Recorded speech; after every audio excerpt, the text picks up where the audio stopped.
Kaloka mga kadyani, medyo may sinubukan akong applyan na OLA dito sa Facebook, no. Tinry ko siya kaninang hapon, then nung nag-apply ako, tapos inatras ko yung apply ng loan, na buwisit yata sa akin, ire-report daw ako. Kaloka itong mga OLA sa Facebook page ito. Paalala lang, no, huwag kayong basta-basta nagpapaniwala. Maging matalino kayo sa pagtingin dito sa mga online lending app na nagsulputan sa Facebook page.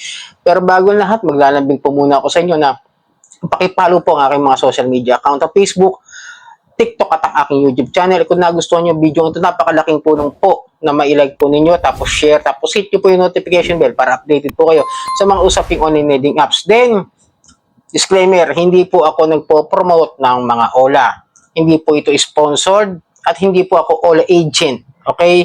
Paalala lang po, baka maakusahan na naman ako na nabayaran ng mga OLA. Hindi po ako nagpo-promote. Pinapakita ko lang po sa inyo, ini-expose ko po yung kanilang mga proseso, kung okay ba talagang hiraman niya mga yan at kung makakasira lang sa inyong financial status at kung may problema kayo, mas magandang pag-aralan nyo ng mabuti bago nyo pasukin. Okay, ito. May sinubukan nyo kung OLA kanya sa Facebook page. Ito advice ko lang bago kayo umutang, alamin nyo kung ano yung proseso nito mga OLA sa Facebook pages. Like to, yung easy fast loan na nasa comment section. Tinignan ko lang, nag-aalok siya eh. Nakita ko lang siya sa isang page. Ewan ko kung maalala ko sa Facebook ba ni Red o sa Facebook ng mga OLA victim, no? Then, tinry ko siya. May nag-aalok kasi nakapost. Then, napasok ako dito sa easy fast loan na ito na messenger. Okay? Then, sabi ko, how to avail loan? Reply niya, hello po. How much loan do you want to avail of? Sabi ko, 10,000. Pakita ko sa inyo, 10,000. Binigla ako na talaga. And then, sumagot siya per minute, hope you are a good payer po. Sabi ko, yes po, basta installment, basta hulugan. Siyempre, ganyan. Then, may tumatawag na sa akin. Break time ko kasi ito ginawa. No? Hindi ko siya sinagot. Ayoko siya kausap. Ayoko nakikipag-coordinate o nakikipag-cooperate pag may tumatawag sa akin. Totoo lang, mga kadyani. Advice ko lang sa inyo, ganun ako eh. Tapos sabi ko, how po? Before you can able to get registered, you are to make payment to your registration fee. Diba? May bayad. Sabi ko naman, how much registration fee? 200 pesos po. Di sabi ko lang is, okay, thank you. Are you interested? Yes or no? Yan, tumawag na naman siya. Di, syempre, sinagot ko naman. Nasabi ko na, no po, thank you. Yun lang sinabi ko, wala akong sinasabing iba, hanggang doon lang.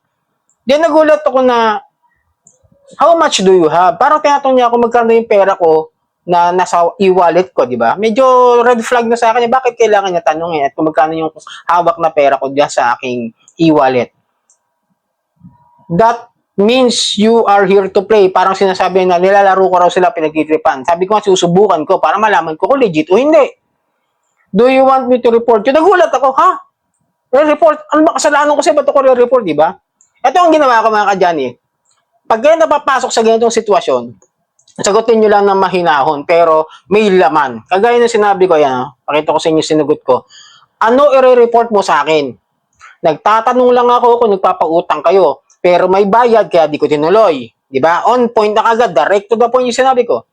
Alam ko, panuntunan ng mga lending company, kapag may advance fee, wag utangan. Yan ang sabi sa amin ng SEC at PAOK.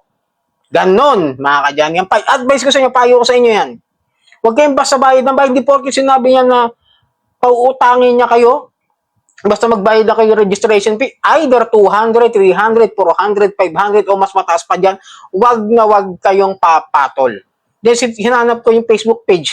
Binuksan ko yung FB ko, tapos sinerge ko yung profile niya. Wala nang lumalabas, natakot yata. Dahil nung sinabi kong, alam ko ang panuntunan ng SEC at ang PAOK na sinabi na pag may advance payment, wag kayong naniniwala, di ba?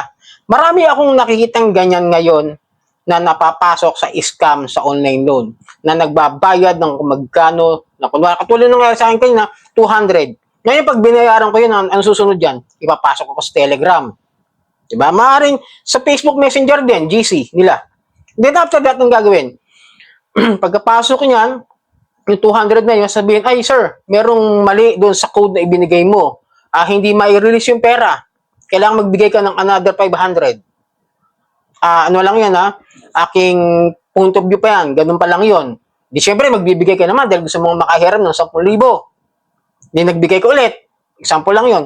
Ngayon, sasabihin niya, ay sir, meron na naman pong mali sa iyong reference code o meron mali doon sa iyong ibinigay na impormasyon sa inyong registration fee. Hihingi na naman yan sa inyo. Tapos ngayon, ang gagawin yan, i-gaslight kayo.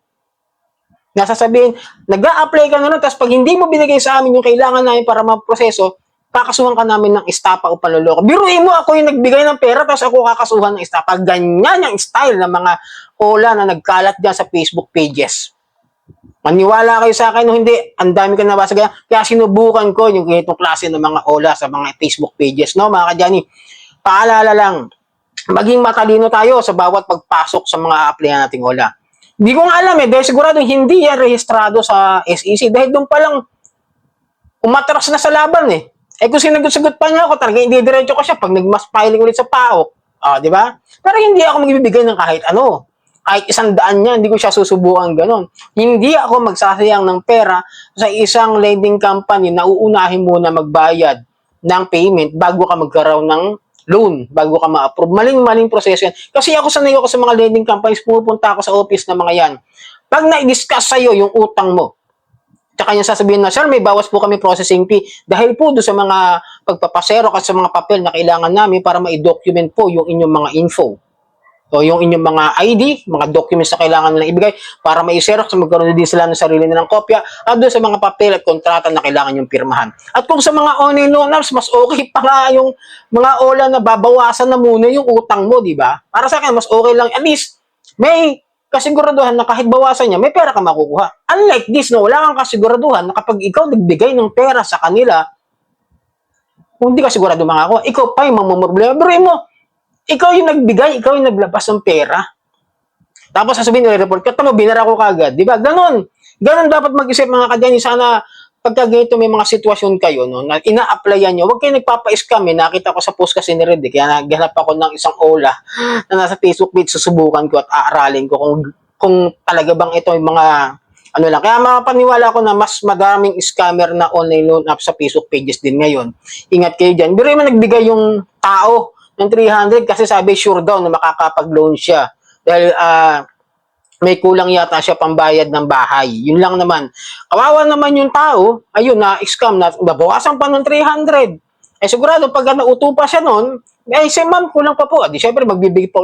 Di lalo siya nawalan. Mag-ingat kayo. Paalala lang mga kadyani. Ito yung sinasabi ko sa inyo palagi. Be vigilant.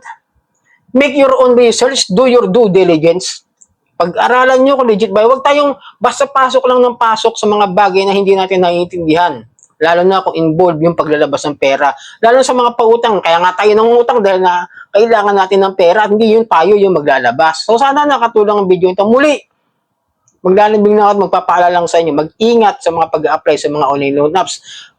Even in the Play Store o sa mga FB pages o sa kung saan sa mga website. Ingat po kayo. At follow up nyo na lang po ang aking mga social media account. Follow nyo na lang po yung Facebook, TikTok at ang aking YouTube channel. Maraming po salamat at sa uulitin.